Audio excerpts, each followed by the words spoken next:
Hello, everyone. I'm back. I'm Gerard Thomas. I'm here today with somebody that's special, somebody that's great, but let's go ahead and jump right into it. So I'm here today with 21 Questions, which is a virtual show that was created for the sole purpose of connecting and finding common ground with police officers across the United States. I'm also here today with Hey Blue, which facilitates moments of meaningful connections between police officers and the communities they serve. And I'm also here today with Verdi, which you guys already know. I'm a student council member in it, which is a program that was created for the sole purpose to give strong voice and from our youth to stand strong in communities. So thank you all, and that was Verdi. So let's go ahead and jump right into it. You know, I'm a high school senior, going to Alabama for political science and pre-law. But today we have somebody that's just going to blow your mind. Sergeant Din Jenkins. This man is phenomenal, and he's great. So, and from my sponsors, Center State Bank, Ben & Jerry's, Big Brothers and Sisters of Central Florida, and the Verdi EcoSchool, and the Hey Blue Initiative. So let's go ahead and jump right into it. How you doing? I'm doing well, Gerard. Thanks for having me on. I'm excited. Listen, I'm excited to have you on. You're a phenomenal man. You bring so much value and true purpose to us today. So go ahead and introduce yourself to the people in the audience. All right.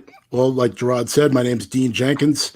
I am from Stoughton, Massachusetts, which is about 25 minutes south of Boston, which everybody knows. I've been a police officer for 17 years.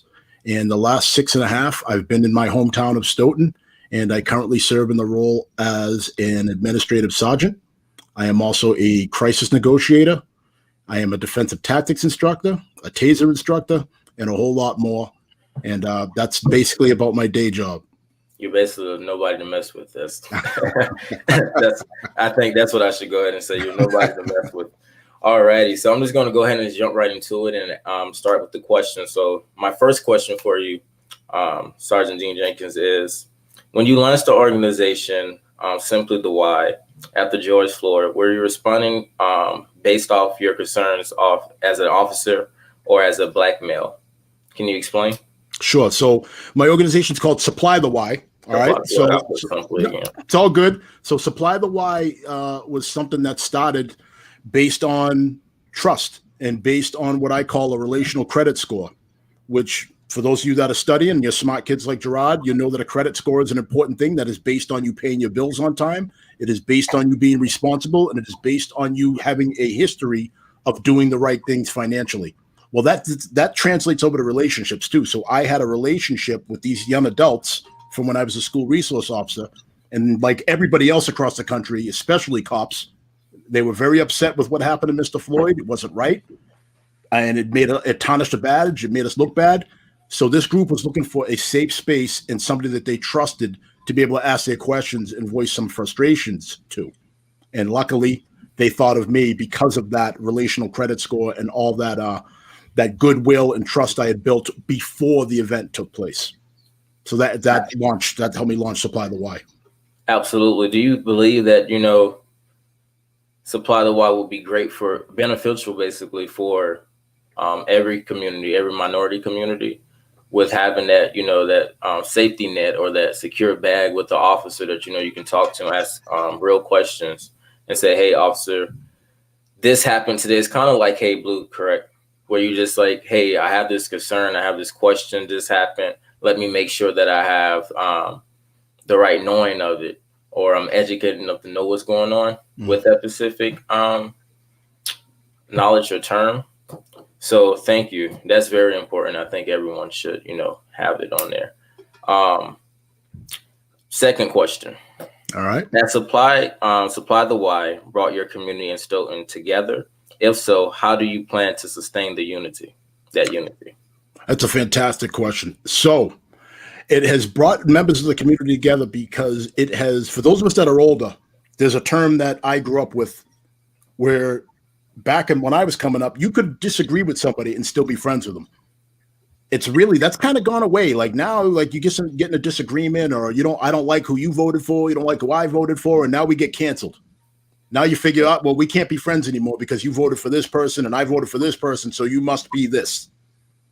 So supply the why brings us back to having a conversation and not trying to win the conversation either, just as an exchange of ideas and thought process, much like we're going to have tonight, Gerard.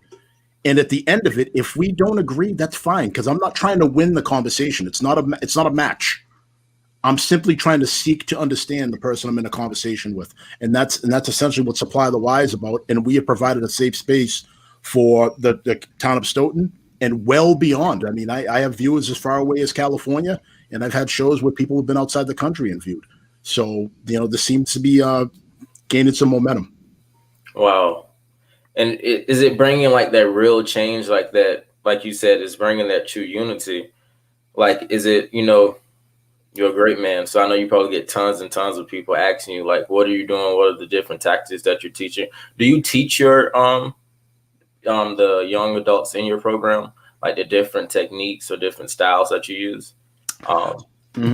So let me answer that. So the way that I teach, I give essentially a free lesson on it every Monday night at 7 p.m. Eastern Standard Time. We have a live show, and with the guest that I have on, we demonstrate the ability to have an exchange of information and thought process, much like I'm talking about here. And there's no yelling, there's no profanity, there's no insults.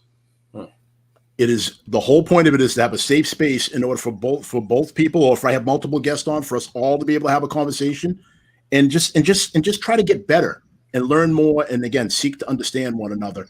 And I think that I don't know how you measure real change, Gerard. That's kind of that's like me, asking how many blades of grass are on a football field. It's tough to measure that. But the one thing I can tell you is it has given people hope. And it's been refreshing to people that are just seeking to have a little bit of truth, and just, there's no political agenda. It's just people trying to understand one another. Absolutely. And that is amazing to hear. And the key word that you said was hope. That is something I think that a lot of young people like myself are fighting for. Hope. You have mental health. You have so many things to worry about. And having hope is the main thing that we hold on to so dearly at this particular time. But thank you. That was very important. Question 3. Have you challenged people in your community to educate themselves from both point of views, meaning that, from the officer's point of view and from the citizen's point of view? Love this question. First of all, thank you for asking this, because, again, my goal is not to challenge, it's not to embarrass anybody, but I do think if you are going to speak passionately about a subject, you need to educate yourself on that subject. It's very difficult. For example, like, I feel a certain way about the medical community. We need doctors, but doctors make mistakes, just like any other industry. But I'm not going to wake up tomorrow and show up in an emergency room and start telling somebody what tools they should use when they're doing surgery, because I don't know what I'm talking about. But if I have questions about it, I'm going to read, I'm going to research, I'm going to do this. I'm going to seek out somebody who's in the medical profession, and I'm going to ask questions. Police officers, somehow we're exempt from that.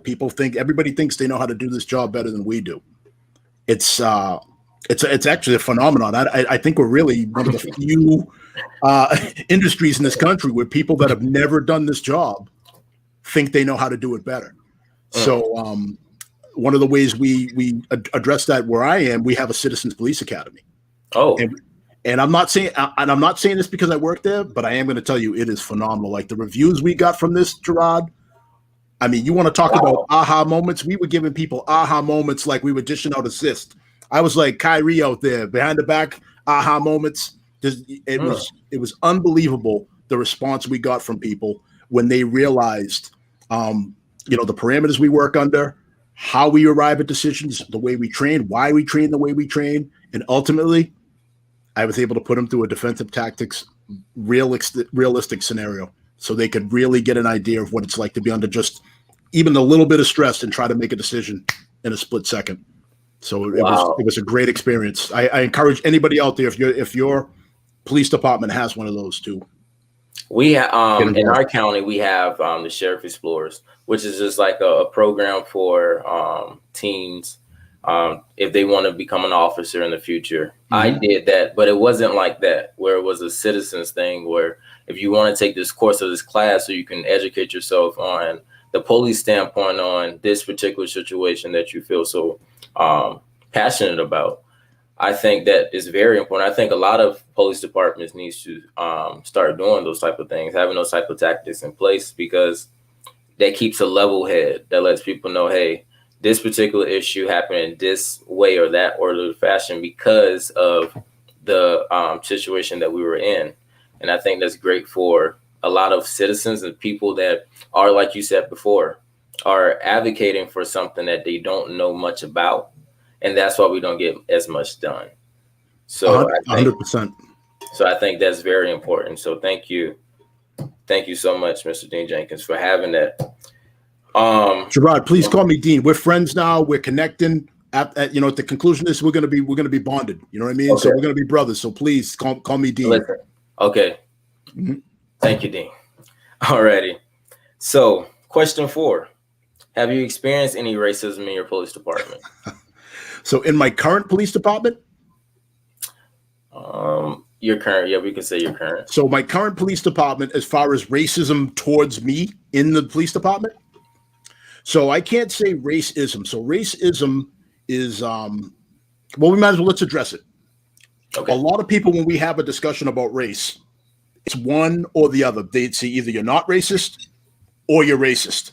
We forget about all the different shades that are in between. So that area that's in between, I call that different levels of being racially insensitive. Now, have I seen some things? I'm not going to talk about any one particular department I've been at. I've been at 6. Have I seen some things that are racially insensitive throughout my 17 years? Sure, I have. But have I seen things that are blatantly racist? Like overtly, like you're this color or this ethnicity, and you're not getting anything extra because you're this? No. But has there been moments of racial insensitivity? Absolutely. So it has. Okay. So it's not like it was happening directly towards you, right? But did it stop you from going anywhere? Let's say, like in a higher position or going where you wanted to go. All right. So as far as stopping me from going anywhere I wanted to go, I would say an example of racial insensitivity might be something where you are dealing with one group of people that might be addicted to drugs. And people might say, well, they're sick, they need help. They're criminals, but they're sick and they need help, but they're still criminals. Whereas another group of people might be addicted to drugs and maybe they're being called something that's less, maybe that, they're acting like animals or something like that. Like you might hear something like that. And then when you check people on it, sometimes it's unconscious. You know what I mean? They don't even realize they're doing it. Yeah. So that would be racial insensitivity. But meanwhile, these are people that if I or other people of color that they work with or people that they knew from high school or whatever, if I needed to move, if I had something going on in my house, if I needed $100 to fix something in my house, no question, it's giving it to me. And they're helping me. They're there helping me move. So a true racist would never, ever provide any assistance or help to me ever, right? Absolutely. They would step on my neck. I'd say, hey, listen, I can't pay my light bill. Can I borrow 100? And they'd step on my hand when I was reaching out for that money. That's what a true racist would do. Somebody who's racially insensitive maybe unconsciously has these biases and doesn't even realize it, but they don't even see you like that, or they don't see the people that they have trust and a friendship with like that. So that would be an example of racial insensitivity. Again, it has different levels to it. It does, and I think that we all tend to do it. Like you have that friend, and they don't know that they're being racist. Like with us as young people, we say things around people. I know there was an incident in California between an older white man and a young teen. It was, I don't know what they were arguing about, but the officer said the N-word, but he said it first. The person of color said it first. And I think that's like a big issue with what's going on right now. But, when we have our friend groups, you will let another friend say something that's not, allowed at all. But then you will let them pass and then they'll say it out loud or say it to someone else. Or they'll speak around another large group and said, oh, no, he lets me say it. My black friend, I have a black friend and I have a black girlfriend, so I get to say it. No, you don't get to say it. And I think sometimes we do give people permission to say certain things to us, which we lose the value of who we are and what we stand for. So I think that's something that's groundbreaking, because I'm like, we have to start putting up more morals for ourselves and saying, hey, that's not the correct term, and stop referring to ourselves as that word. Right. We have to. It's something that has to change in order for us to see real progress, because it's just like you said before, it's not going to happen directly towards you. I think racism is a broad thing. It can happen to anyone. But we have to learn to start educating ourselves and say, hey, we're not going to use that word in my house, or we're not going to use that word in my group. Like Maya Angelou used to say, if you said something that she did not like, she'll say, can you please excuse yourself from my home? So I think if you start putting that issue out there, and I think people will start to change their mindset and what they think and how they think. First of all, you just killed that answer. That was, man, if I was a professor, if I was what you just did, take that tape and send it to wherever you're going to college and say, this is why you need to admit me into your school. This is what I'm bringing to your campus. That was unbelievable. Thank you. So if I could just touch upon that really quick. So yes, you can. One of the biggest things about life's a trip, Gerard. Like, you're going to go through different stages. You're going to change. You're going to be the way you are now. And then in 5 years, you'll be different. And then in 10 years, you'll be different from that. You're constantly evolving. So part of my evolving has been, when I was younger, a young adult, when I was a young college football player, regrettably, I was one of those people. I threw that word around more than I care to admit. And I look back on it now at 45, and I think about the way my father reacted, and what he went through, and to try to make that word cool or anything like that. Like, there's no doing that. I challenge anybody out there. So whoever's listening, I challenge anybody out there to name a word in the English language that's more unproductive than the N word. If you can find a word that's more unproductive than that word, then then we need to have a conversation, and I want you to educate me, because I think that is literally the most unproductive word in the English language. No matter who is using that, no matter what version of it, it's just an unproductive word. Nothing good comes from that word. It doesn't, and that's why I think that we stay down. Well, it's part of it, because then people embrace all the negative connotations that come along with that word on both sides, both the black, white, and every other color in between. So I would say that's definitely problematic, and I think that's something that is we need to address. That's why you're my brother. We're 100% brothers. I will be coming up there, because I think that it is important. I mean, I had a girl at my job, and she said she used the N word. She said, I'm an N. And I was like, what do you mean? She was Spanish and black. Mm-hmm. And I said, why do you use that word? And I said, do you know the meaning of the word? She was like, no. I'm like, so why would you use something you don't know the meaning behind it? And I think that we tend to use, and we have to start, broadening our vocab. Mm-hmm. I think that sometimes the English word, that's why when we go to different countries, sometimes people can't understand how we talk, because we don't speak correctly, or we don't give the right initiative or the correct English words or vocab words to speak to each other. Mm-hmm. And that's why I said the words that you do say to yourself or you say to others impact them all the time. It's like a stigma. It sticks on you. You're there. It's like a fly when it hits, your windshield. It's just there with you all day long. So I think that's something that we have to change. Right on. Absolutely. So question 5. What is your opinion on the NYPD being sued over the aggressive tactics against George Floyd protesters? I'm sorry, repeat the question, please. What is your opinion on the NYPD being sued over aggressive tactics against George Floyd protesters? Okay, so NYPD. So you're not talking about what happened. You're not talking about the actual George Floyd. You're talking about people reacting to what happened to George Floyd in New York. In the protest. I think you got to take it on a case-by-case basis, Gerard. It's a type of thing where, let's just talk about force. So force is what you use to compel or to repel a physical act. So you can't lump all different uses of forces into one incident. It's like snowflakes. No two are alike. So even if you have the same police officer and the same person, but on different days or in different places, well, you know what? That makes it two different sets of circumstances.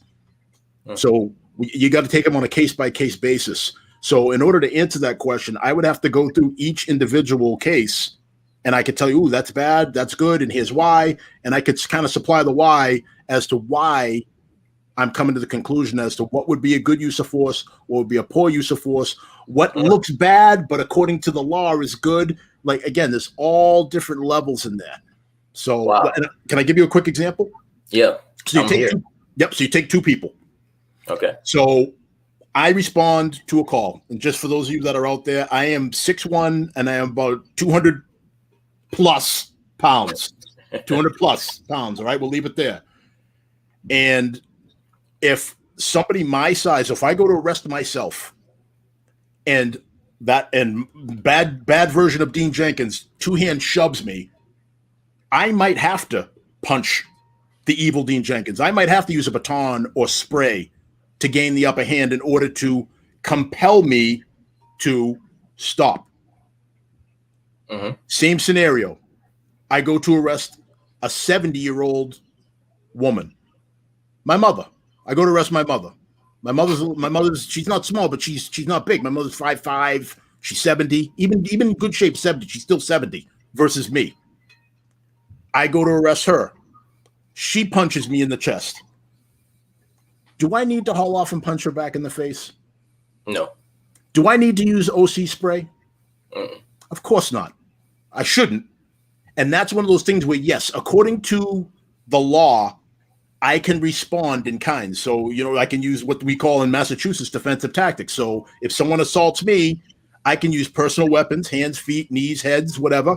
Or I could use a baton, or I could use a taser to subdue them. But just because I can doesn't mean I should. Wow. And I think that's why we need to have that. I wish you would have spoke to the NYPD sooner, because it was an incident that happened, and I don't know if they have the video still up. It was an older gentleman. I think he was in his 70s. It was during the Black Lives Matters protest. And he was a white male, and a young officer, he was in his way of the other officer, and a young officer pushed him, and his whole head was gushing with blood. Yep, I saw that. Actually, it was in Rochester. So not the NYPD. Please do not quote me, people. But it happened, and they just kept walking. Do you believe they should have changed the way they reacted to what just happened? Should that younger officer, that younger gentleman, been fired on the spot, or should the captain came up and said, "Hey, you don't do that to a citizen"? Oh, Gerard, this is so tough, especially when you're talking about rapidly devolving or evolving situations like a riot. You know what I mean? Like I could look at you, look away, look back, and guess what? The situation's different because things are happening that quickly. So as far as firing somebody on the spot, you can't do that, because even as police officers, even a bad act by a police officer, we're entitled to the same protection as the guy who just murdered a kid. Like, we can't just, like, you know what I mean? Like, that person might get the death penalty, but that doesn't mean I can just turn around, take my gun out, and shoot him, right? Yes. So it's the same thing. Like, they are entitled to what we call due process. Okay. So police officers are also entitled to due process. So during the course of that due process and that investigation into what took place, if it turns out that was excessive and that was unnecessary, I'll be the first one to go and help take that badge from that officer. But he has to get his due process like any other American would get. Like, you can't have us have less rights. So you have higher expectations of us, but we get less rights too? Who would want to do this job? It plays hands in hand. What happened at the Capitol, for example, you had officers that were there. So it's just like the respect level, I think it was starting to gain, and right when the Capitol came, it shut down. And the difference was, I think, with the BMLK, it was just like the way people were being treated. I think that's the biggest thing that happened in 2020. And that's why so many people are frustrated right now with the government, with black and whites, racism, because of the tactics. Like you said, we have to give them the same exact rights. And then people like, well, I'm not getting the same exact right. I'm not getting the same exact due process. I'm not getting these type of treatments. And then you have people saying, well, they're getting too much treatment. So it's just like it plays hand in hand. But I absolutely agree with you. Well, that's when education becomes important, Gerard. You know, there's a lot of people that are saying a lot of things, and quite frankly, they don't know what they're talking about. Yes, they don't. You know what I mean? So it would be beneficial for people to be educated on, for example, what called have you ever heard of elements of the law? No. Elements of crimes. So no. Elements of crimes. Think of a crime. Charging somebody with a crime is like baking a cake. All right. So in order to bake a cake, I need ingredients, right? I need sugar. I need flour, maybe an egg or two, some milk, right? Like those are all things you need to put into ingredients. Well, those are your elements to a crime. So charging somebody with a crime it's a recipe. So you need to meet the elements of the crime in order to have a proper charge. For example, murder, right? Murder. In order to charge somebody with murder in Massachusetts and in New Hampshire, and I have to imagine probably pretty much every place else, the first thing you need is obviously you need to willfully commit an act that causes somebody to die, and you have to have a plan. That's the key. That third piece is the key. That's the difference between, like, say, murder and manslaughter. See, murder, you need a plan. You need to be able to prove that person planned. Like, I woke up and said, I am going to go kill X today. And I apologize to anybody named X or nicknamed X out there. I'm just saying X like the letter X. Like, this is my plan. This is what I'm going to do. I am going to go. I'm going to take this person's life. That would be murder. Where manslaughter, again, in Massachusetts and New Hampshire, it's deliberate indifference. So that's essentially saying you didn't mean to, but you should have known better. So think about things that you've seen in the media, and you have to apply that. Just that, you know. Do you think that person woke up and said, I'm going to kill this person today?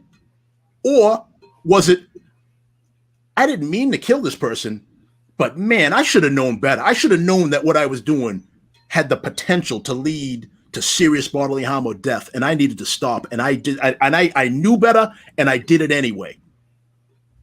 Absolutely. And I think it's two parts to that.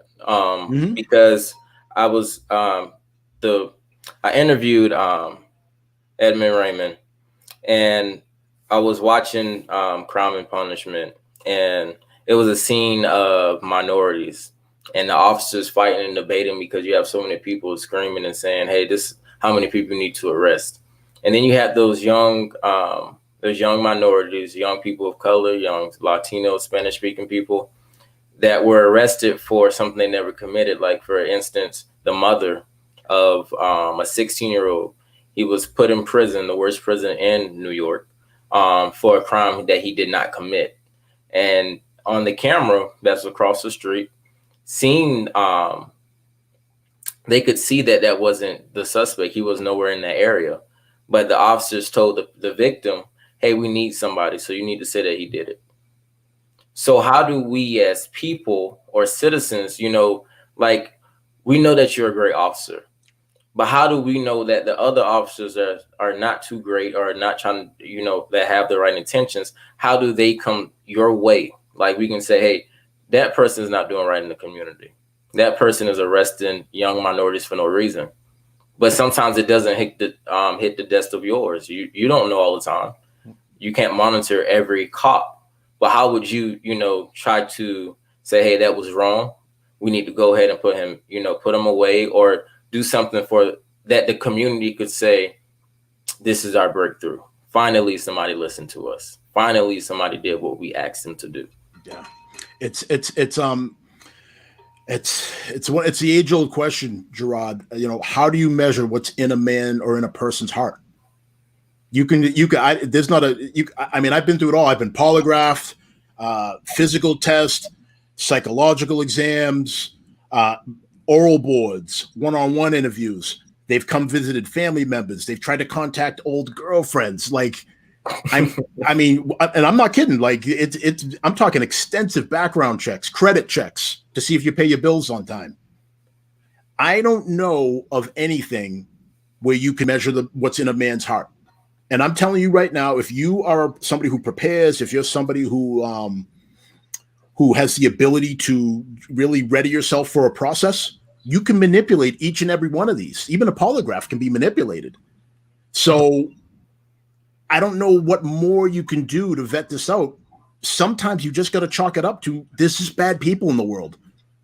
And bad people, and some of those bad people are also very smart, and they can manipulate their way around some of these processes. And is again, there is not a profession in the world where you're not going to have somebody that has a bad heart, has a bad soul that works in it.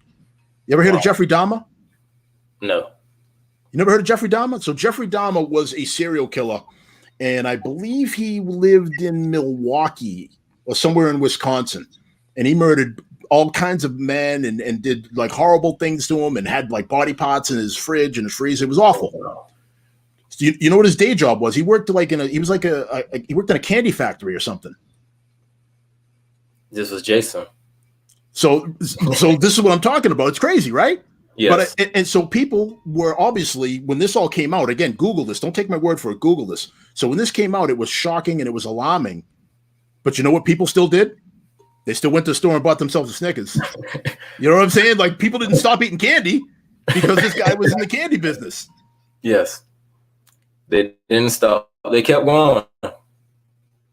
So my point is, you can't just have one profession and only one profession and just single them out when they have one bad actor. And I'll expand on that later. So looks like we got to move on here. Alrighty. So question 6. What is something that you can tell every young teen in America listening to this right now to do in their communities to bring positive change? So again, great question. If I had to narrow it down to one thing, I would say be the change. Be the change. So get out from behind your keyboard. Stop typing what everybody else should be doing. I have a problem about A, B, and C, so everybody else needs to do 1, 2, and 3 to fix my problem the way I see it. Stop doing that and start doing this. Start saying there is a problem with X, Y, Z, and I'm going to do 4, 5, 6 to contribute to being part of the solution. If everybody adopted that mindset with just one thing, start with one thing, I mean, we'd be in a completely different place right now, but that's not where we are. Everybody wants to sit behind a keyboard or sit from the sidelines or from the last row of a protest line and yell what somebody else needs to be doing. Wow. I think that's what the age difference comes in. Our younger generation, we have where it's just straight technology and people have the access to a phone. But when you go back like into the Martin Luther King days and the Nina Simone days, you had some hardcore activists, some hardcore intelligent people of color that were out there every day, and others as well, that educated themselves, that had to read a book, that had to go out there and speak, that you had to go meet someone because you wanted change in your particular community. You knew who to talk to. Now, as young people, I think we tend to forget, like we don't go to our community meetings anymore. We just look at the White House. You have more younger people like myself that we can advocate for the president, but we can't advocate who is our local leaders. We can't tell you the name of those, but we can tell you the name of our president, which he doesn't have that much effect on us the same way that our local officials will have. So like you said before, you have to be the change. And I think that sometimes we have social media like Snapchat, Facebook, Instagram, and you hear us on live and we're like, oh yeah, we need to change this, we need to change that. And then we're not doing it. We're not going out there advocating. We're not saying this is the plan. This is the agenda. Because I remember like I was watching a documentary on Birmingham and she said it didn't take Martin Luther King to start the movement. It was the younger kids. They the one that said we got tired of having our family members going to hospital and they have to go into the basement for treatment. They got tired of not having the same exact rights or the same exact freedom. Mm-hmm. And I think sometimes people in minority communities or in general, we tend to forget where we came from. And then we feel like we have nothing to lose because we take everything for granted. You're right on. Yeah, I mean, I was going to say maybe you were born in the wrong generation because you certainly don't think you think like somebody that's from years past. Oh, so because I got to say, Gerard, one of the big problems is I don't think we do a great job of teaching history. And again, I don't mean like the sexy history, the stuff that everybody knows about. Like everybody knows about Martin Luther King. And I'm not advocating to not teach about Martin Luther King, but I'll give you an example. Give me 1 second. Okay. So every show I do, I have this picture with me. So pictured here is my father. Okay. And his mother, my grandmother, Miss Scoot. All right. Both I've passed on. And I try to honor them every day with everything that I do because they had it so much more difficult than I could even imagine. They laid the groundwork for where I am now. My father was, as far as I know, was the first on his side of the family. And I think he had 7 or 8 brothers, one brother and a bunch of sisters. He was the first to buy a house.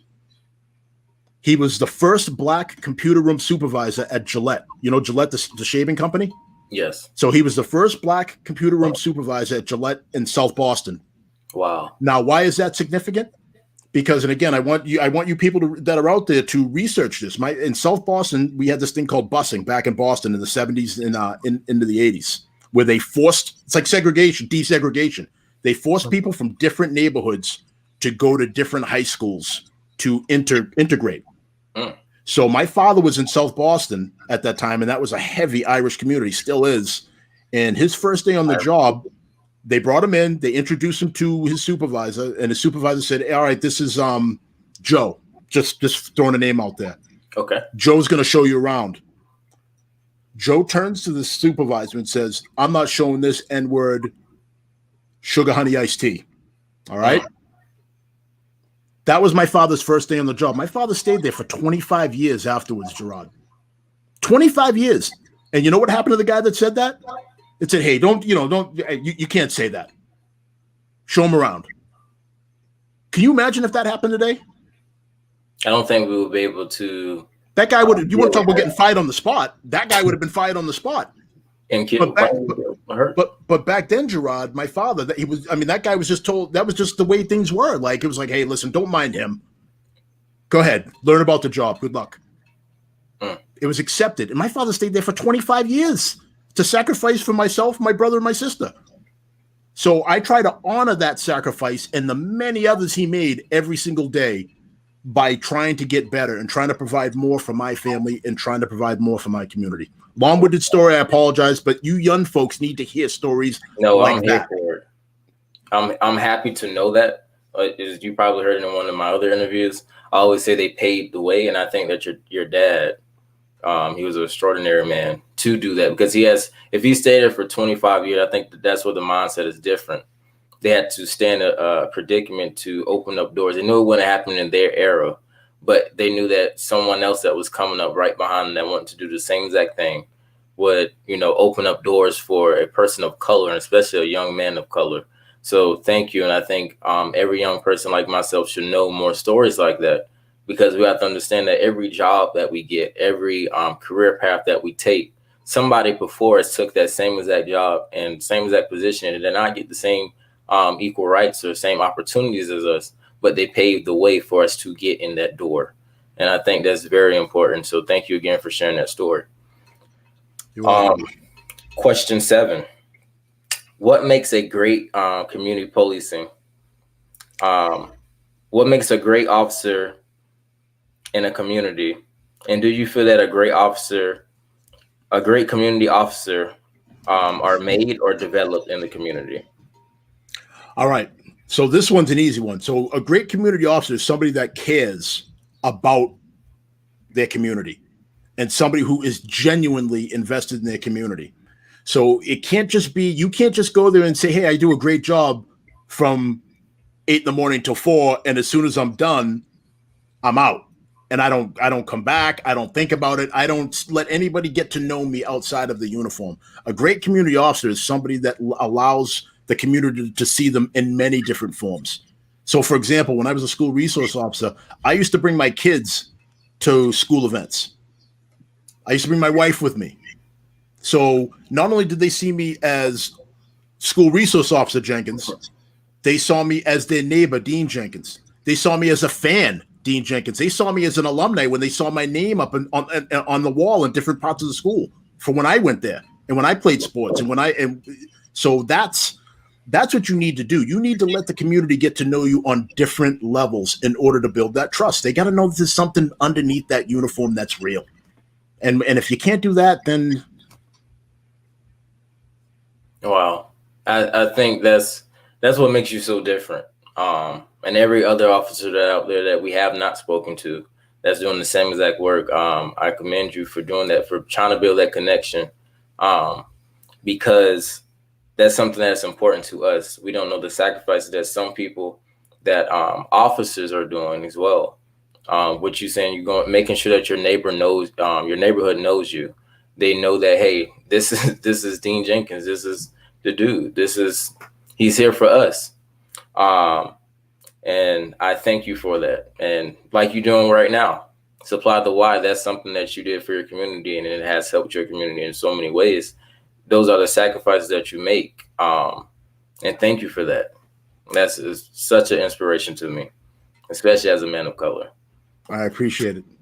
So question 8, how do we remove officers that are not doing the job to protect and serve their community? That's another tough one. Right now, it's kind of taking care of themselves, but unfortunately, it's taking care of themselves, but not in a good way. You have a lot of officers that are leaving the job. They're throwing their hands up and saying, I don't want to do this anymore. It's not worth it. There's easier ways for me to go make 60, 100 grand, however much. And you know what? Quite frankly, I'm going to be honest. They're right. There are easier ways to make that kind of money. Where there's not somebody, like sticking cameras in your face. There's not somebody trying to call for your job. There aren't people that their sole purpose on life is to try to get you to make one mistake so they can catch a frame of that on camera and then blast it over the internet. Like all these things, like I could go back to, I was in sales before I was a police officer. I could go back to sales and make the same money, more even, and not have any of that. Wow. So this is turning into, so as far as bad officers, there's processes in place for that. So part of what I do is I do accreditation, which means that I have a say and I help out with updating policies and procedures in our department. So part of that is you file complaints. I can tell you right now, a lot of people don't realize that complaints in accredited departments, complaints have to be investigated. They have to be. Like, this isn't the old days where you go in to complain and they tell you to get out of the station and never to come back. Like, now complaints have to get investigated. So file if something really truly happened, file a complaint. But the problem is we got a lot of people, most of the complaints I come across are frivolous and they're based on vengeance. I was driving 70 miles per hour in a 30 mile per hour zone. I'm going to come in, I'm going to say that I was racially profiled. And I think that messes us up a lot for the true people that are actually being hurt by officers on a day-to-day basis, that you have people that are, pulling that race card to get their point across or to get out of a situation. They're using it as leverage, Gerard. They're using it as leverage to kind of sway things in their direction. And you're right. It muddies the waters for people that have legitimate things, racist, like what happened to my dad. Yeah. You know what I mean? Like, it muddies the water. My father would look at some of these things and be like, that's not racist. You were driving 70 miles per hour in a 30. And you didn't even get a ticket. You just got a written warning. Like, I'm writing down that you were speeding, no money, but don't do it again. I've had people come in and complain about getting written warnings and say they were racially targeted. Wow. It's crazy. And I think that's something that it's just, it makes it harder for every individual that's actually fighting, like we said before, but it's like something that you just can't get over. It's just like, why would you do that? Because situations like that take place, and that's why, educating yourself and make sure that you go on it. And do you guys, by the way, have body cams? Where I work, no, we do not have body cameras. Okay. We just got our body cams approved. And like you said before, they have it where now, like, you don't have to pull out your phone, right? And you can see, the officer's going to see from his eye point and his standpoint and etc. But do you think, even with body cams, if a citizen still pull out their phone, do you think it's still necessary for that citizen to say, "Hey, this is what on my phone," when the officer has the body cam and he's like, "Well, I have to already document it after sitting up there"? Do you think a citizen should continue to say, "Hey, I have my phone. I have the proof of the actual video"? Absolutely, because it's different perspectives. It's like anything else. You could, like, if I have a camera, like the camera that we're on right now, if I got up and took 2 steps to the right, I could still be saying the same things I'm saying now, but it would have a different meaning. It would have a different effect because you can't see the energy and you can't see my body movements, right? Yes. So these cameras, they though they make things better, they're not perfect because they also don't measure things that are tough to quantify, like fear. Like a camera cannot tell fear. Like if I am afraid for my safety over the safety of somebody else's, a camera can't tell that. A camera also is more perfect than the human eye because there's certain things you can do that will affect your vision. Like, for example, if I just went like this up to my eye, I turn. But a camera stays true and it stays focused.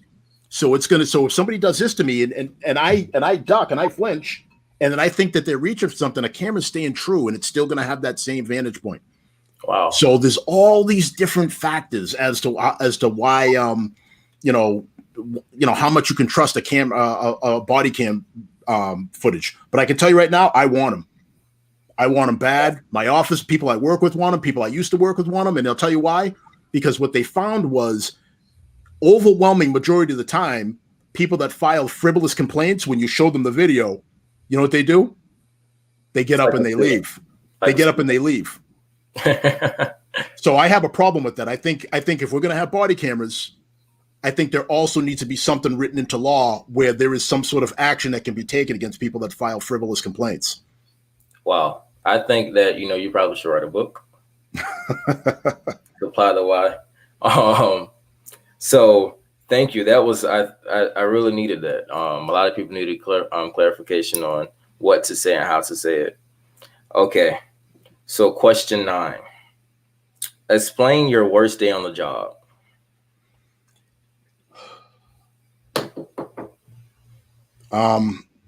There's been a lot.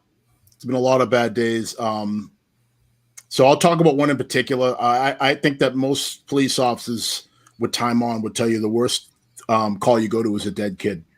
I'm sorry. So I had a kid who committed suicide, a 14-year-old committed suicide, and that was a tough one because this kid taped a note to himself. Wow. All right, because you got to figure, right? There's four directions you can fall, right? So this person shot himself. There's 4 directions you can fall, right? You can fall forward, you can fall left, you can fall right, you can fall backwards. All right. So he guessed that if he shot himself from one direction, that he would fall in the opposite direction. Make sense? Yes. So it didn't work out that way because in real life, when you get shot, it's not like the movies where a bullet hits you and you fly back 100 feet. You know what I mean? There's people, like, if you talk to somebody who's been deployed, you can get shot a bunch of times and still not even realize that you're bleeding out. So this person shot himself and guessed wrong as to how they were going to fall, and what happens fell on the note. So now, by the time we get there, the note is disintegrated because it's in a pool of blood. So now this kid's parents have no idea what his last words were. And I have to explain that to him. I have to tell his parents that I need them to get out of the house so the scene can be processed. I have to sit his parents down and I have to ask them difficult questions as to how he got access to that firearm, what kind of conversations they had, where were you when all this happened. Can you imagine me having to ask those questions when these people just lost their only child? I have seen it.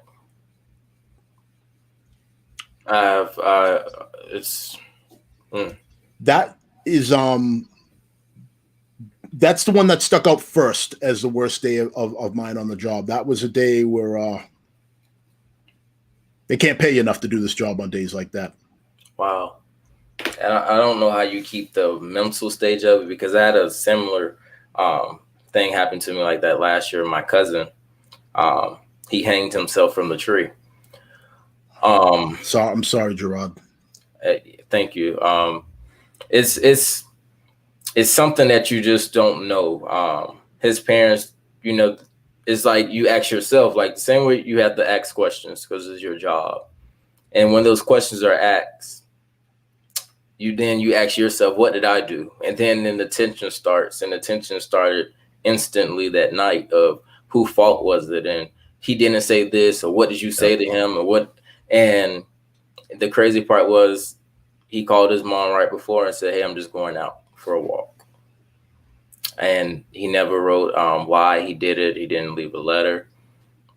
Nobody knows. And then the officers that have to be the first responders like yourself, you have to try to keep your mental stage. And I think that plays a big role, because you have to see, we don't get to see day-to-day things like that, but you guys have to keep up that same momentum of saying, I have to be the strong person. I can't cry in this situation. I have to say, hey, this is what we have to do. And then you try to be lenient and try to help them. But then I have to do my job. I have to continue to investigate to see what was the probable cause of this. So how do you even keep your mental stage and all of that? Well, for everybody, it's different. For me, I try to focus on the positive. I talk about it. For me, if I suppress it, I think that one day it's like packing things into a box. You can only get so much in that box, and one day you're going to jam that lid shut, and then it's going to explode on you. And I try to do what I can to keep that from happening. And if I need to talk to somebody about it, I'm going to step up and say it. Like I'm not a punk because I need to talk about something that's coming up from my past is getting the best of me. It doesn't make me a punk. Doesn't make anybody a punk when that happens. And that mindset is crazy. That if a real man would just suppress it and not talk about it. Nah.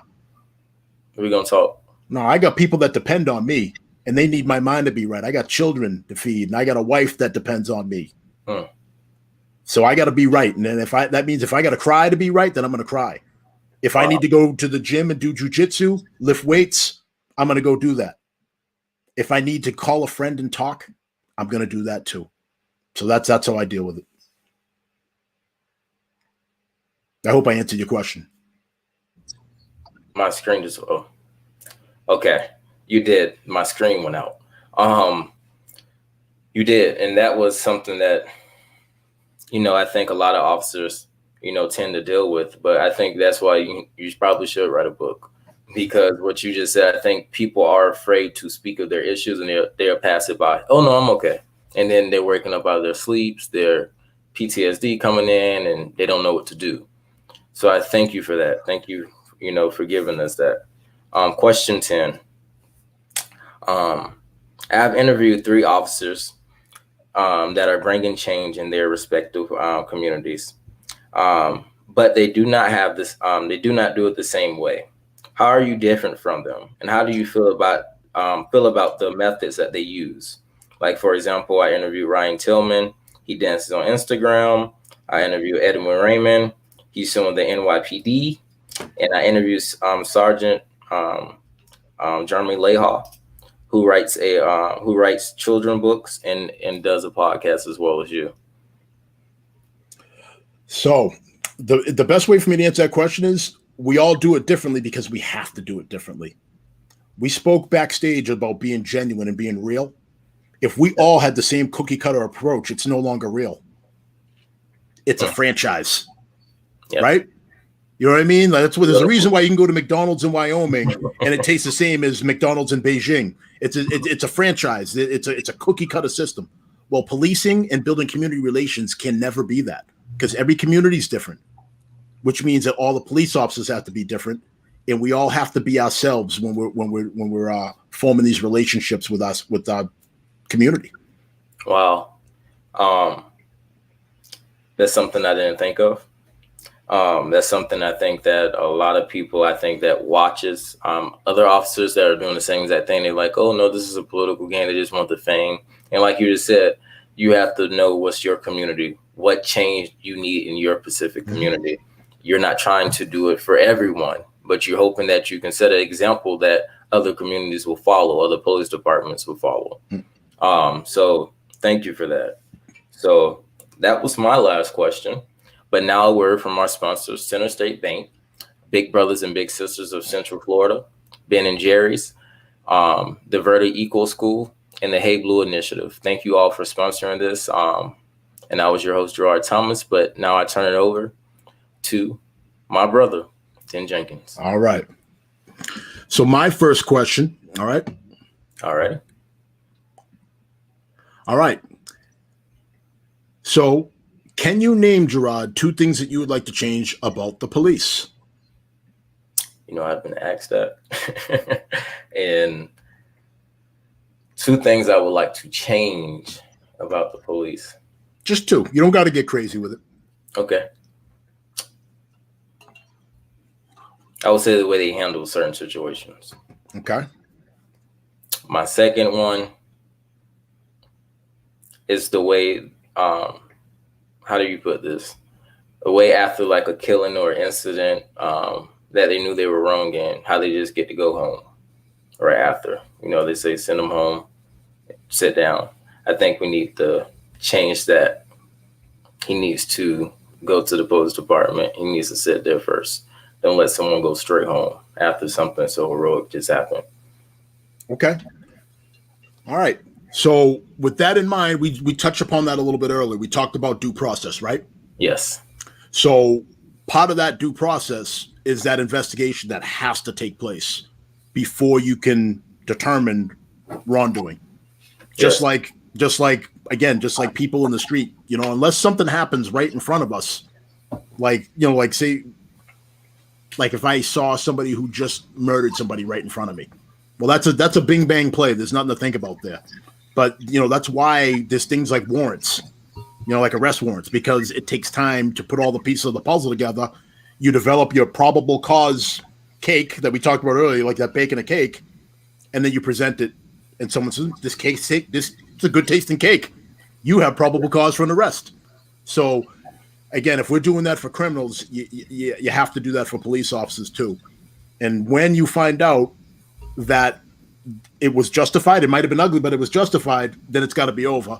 Just like if you see something that was not justified and it was wrong, well, that needs to be dealt with too, and that officer needs to be held accountable, like we're seeing all over the country.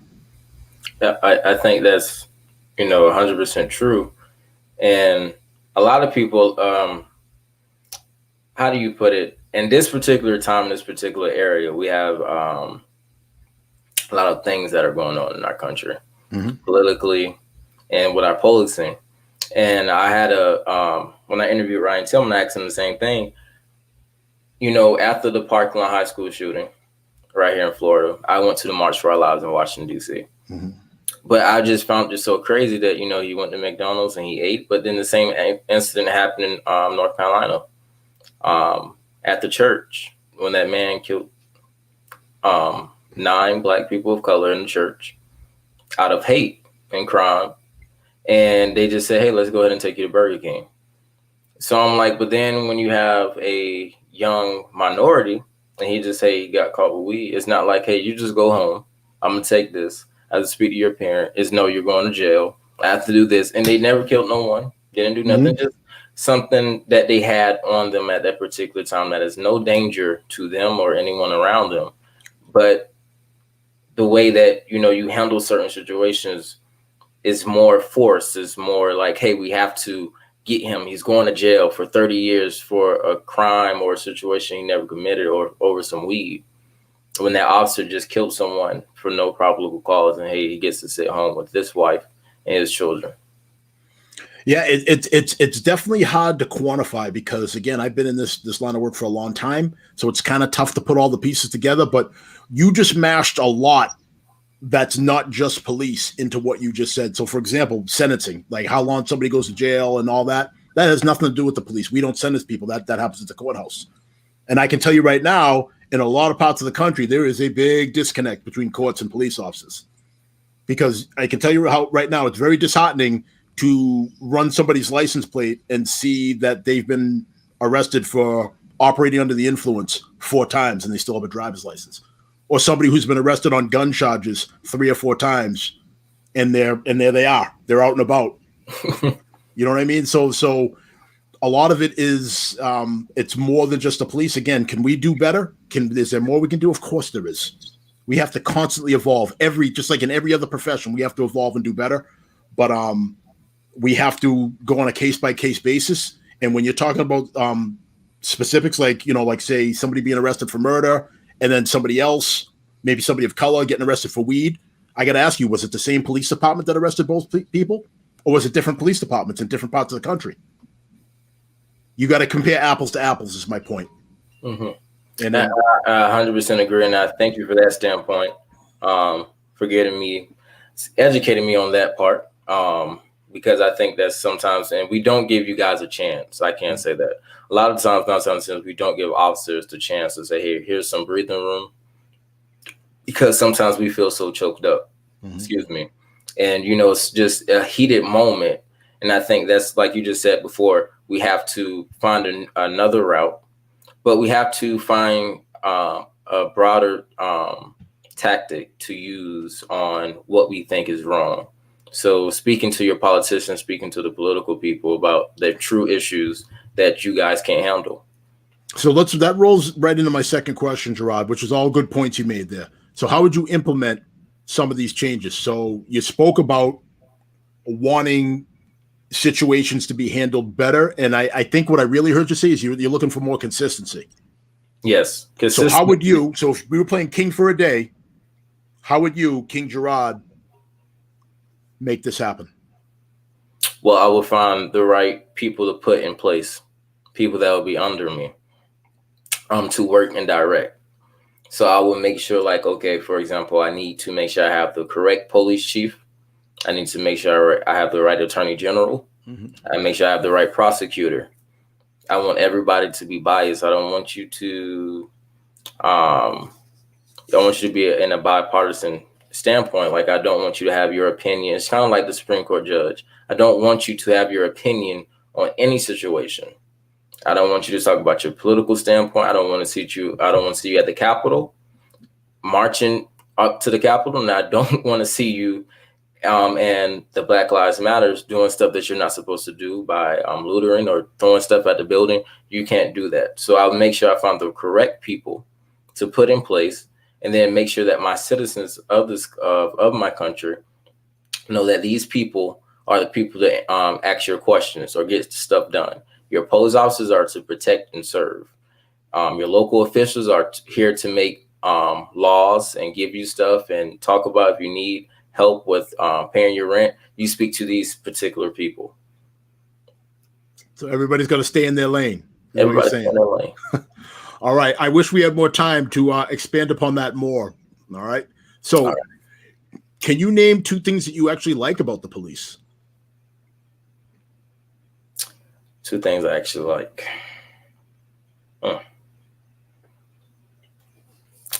Well, I used to want to be an FBI agent, but I can say this. I like the way that, you guys can actually hold it down. Seeing crime, seeing stuff, going on a day-to-day call to keep your, like you said, speaking of the issues, but sometimes, you don't know what an officer's going through. Same thing I spoke with Mr. John about, and he was telling me what was happening, like with the police cars. And like sometimes you'll see trash from other officer and you're like, hey, this car was already dirty. But for you guys to keep up with other people's BS, excuse my French, but for you to keep up with that, to keep up with that and then keep your mental state and say, I'm going to stay this person for, the whole day. I have to keep answering people's phone calls. I have to go shoot over here because the lady said her cat is in a tree. So I have to go get the cat down. And I have to go over here and deal with someone else because he doesn't want to leave class. So it's so much that you have to deal with on a day-to-day basis. So I would say I think that you guys have a true, a true unity in knowing like your mental stage. You know how to keep it mellow, keep it solid, keep it moving. Secondly, I can just say you're driving. You can just hit that dash. Sometimes you want to pass the red light and you can just say, listen, really don't feel like stopping. Let me go turn on my light, and I just keep going. Oh, you think it's just that simple, huh? Because sometimes I see people do it. I mean, some people I see the lights and then they keep going, and then they turn it off, and I'm like, so it wasn't a call. And you'll see everyone turn to the side. So I just think this is something that's like, okay, maybe I need to do that. Now, I'm not going to say that doesn't happen, but I'm going to say there's also calls you go to where you're not supposed to use your lights and sirens. Oh. Did you know that? Nope. There's calls that it's advantageous for you to go in what we call silent. So why do you think, just really, really quick, why do you think that might be? It could be a killer. It could be somebody that you don't want them to know you're coming, right? Yep. It could be a situation that's already way up here, and they hear those sirens and they say, I'm caught anyway, so I might as well go all in. and they'll decide to maybe end someone's life to cover the track. So you know what I mean? So there's all different reasons for different ways we deploy. But on the flip side, it could also be an officer that has diarrhea. Yeah. Because at the end of the day, we're people too, Gerard. Like I'm not saying it to be funny.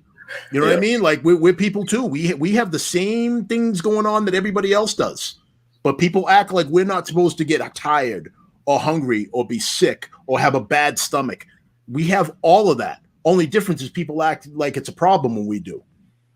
Yeah. So these are things that you can think about. And in 17 years you experience a lot of those. So moving on.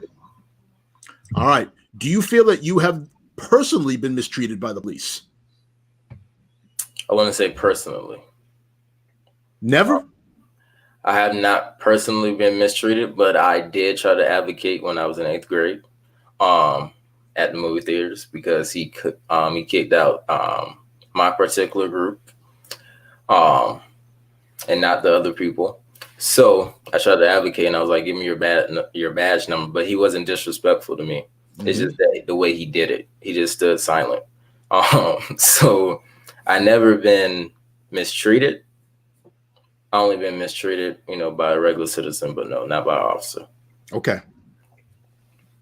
So from there, as far as the job goes, what would you like to learn more about in terms of the job? I mean, I know we've already touched upon a few things, but if you could dig as deep as possible, where would you like to go with that? I'm trying to think because I was a sheriff explorer. And I remember the first day they gave me the sheriff's book, and I was like, no, can't read that one. It was too long. There was a lot of laws to read.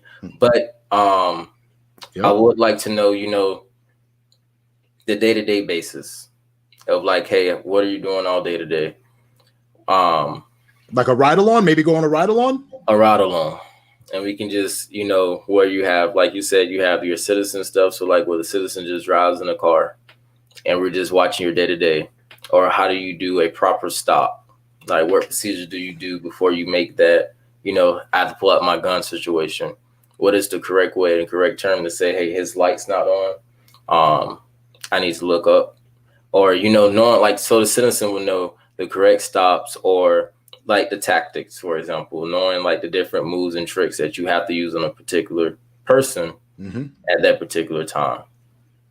All right, that's a good one. It all depends. So as I'm going on to the next question, it all depends on what your capabilities are. It depends on the lighting. It depends on the weather. It depends on the movements of the people that you're dealing with. So it's like anything else. It's all dependent on the actions of the people that you are dealing with at the time. All right, so moving on from there, would you ever consider becoming a police officer? I did. I wanted to be an FBI agent. All right, I'm going to get rid of FBI because they're like the Diet Pepsi of police. Like they do big cases and stuff, but they're not in the grind. Like you don't see FBI agents patrolling the streets and going to domestics. I'm talking about. I'm going to tell you, I wanted to be an officer, but then when I found out, like the different stuff, just like the military, and I was like, oh, there's some, football training again. I think that I wanted to, but no longer. Why is that? Because at heart, I'm a politician. At heart, I I love politics and I love law. So I think I would be a great attorney general. You know, I like to oversee cases because I think that my work is needed everywhere. And I think that I need to, you know, be in certain areas or in certain predicaments to say, hey, this wasn't right, or to look over it again, I should say. All right. Now, can I offer a counterpoint? Yes. Really quick. Do you think it would be helpful to be fully immersed and to fully understand a police officer's in perspective before you take that job?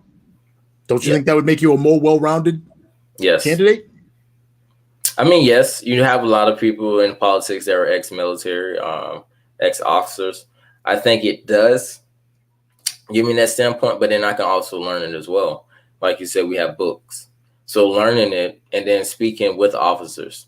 So making sure that, hey, I'm not just saying, if you just killed this person, you're a bad cop. Let me know the reasoning. So I know that in this particular state, in this particular law, in this particular call or code that the officer had to use in that particular time, I know that he had to use it in that situation. Okay. Just food for thought. You know what I mean? Like when we do things, we always want to be the best and the most well-rounded we can be, right? Yes. Okay. So just keep that in mind. Number 7.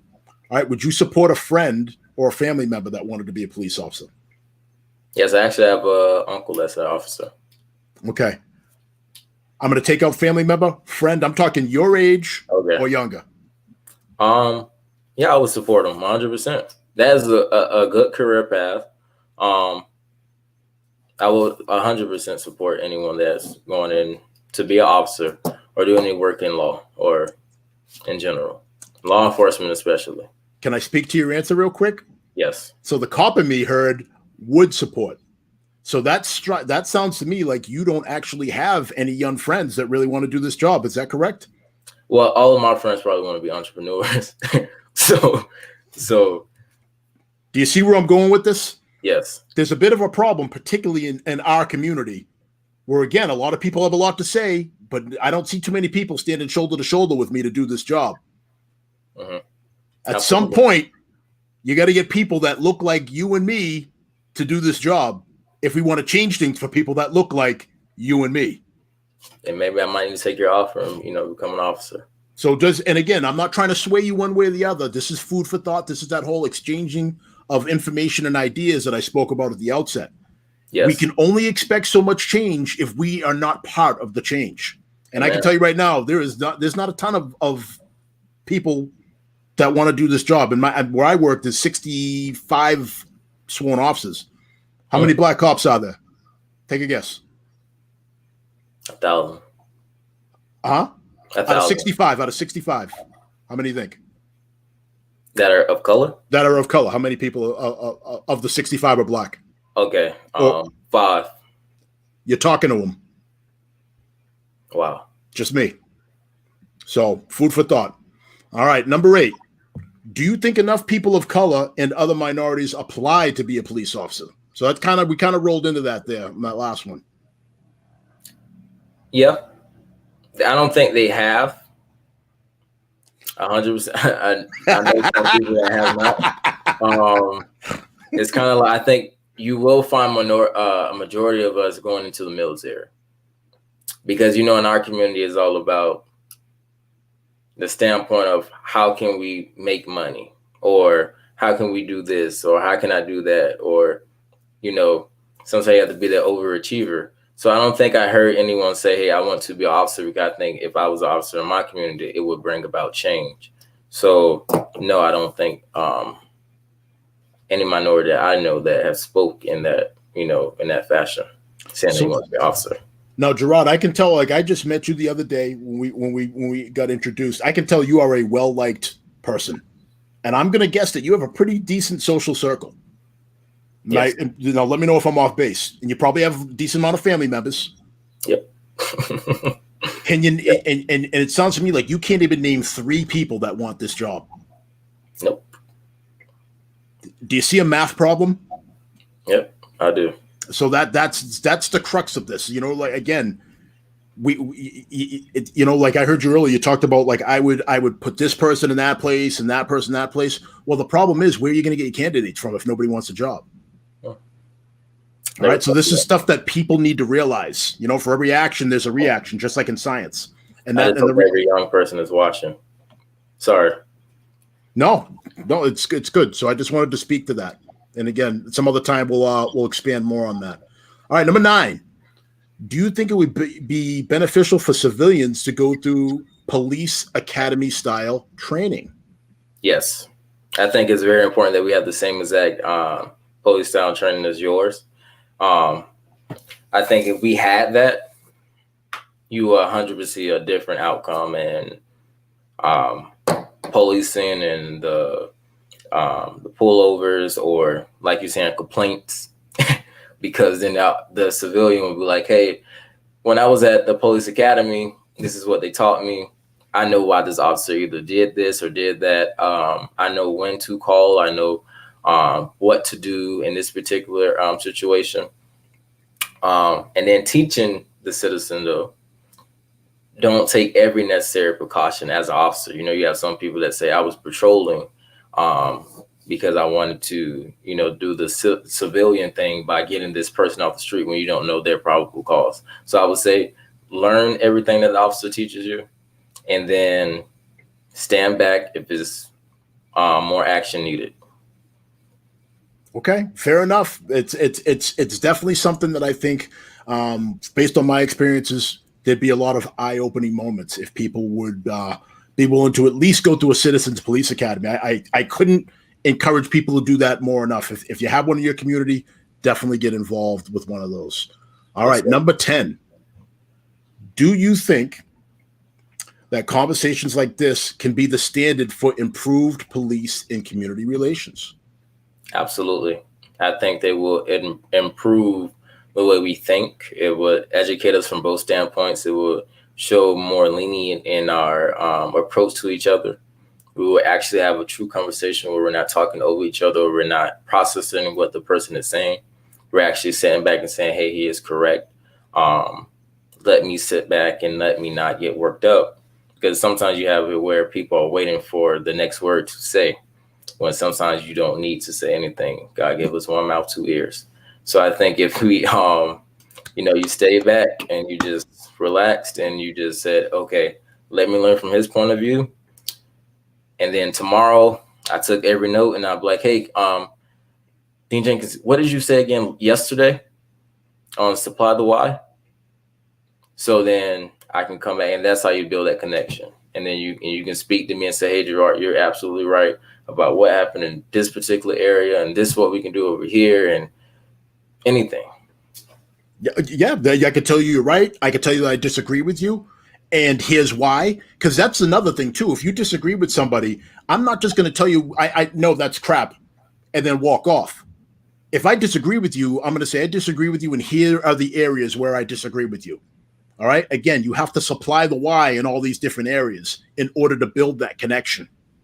All right. And even when we agree with each other, I want to know why you agree with me. Amen. And so, just understanding each other's thought processes is it's paramount. Absolutely.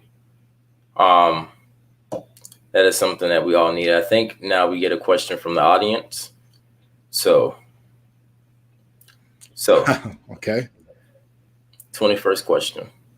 What is your opinion about the Rochester police officer using a pepper spray and on the handcuffed 9-year-old girl? And what would you do? What would you have done differently? All right. First of all, hello, Anthony. Thanks for taking the time to check this out. I am not familiar with that case, as I'm sure you can imagine. I am inundated with things that happen in my region and with my preparation for my show. But I can tell you this.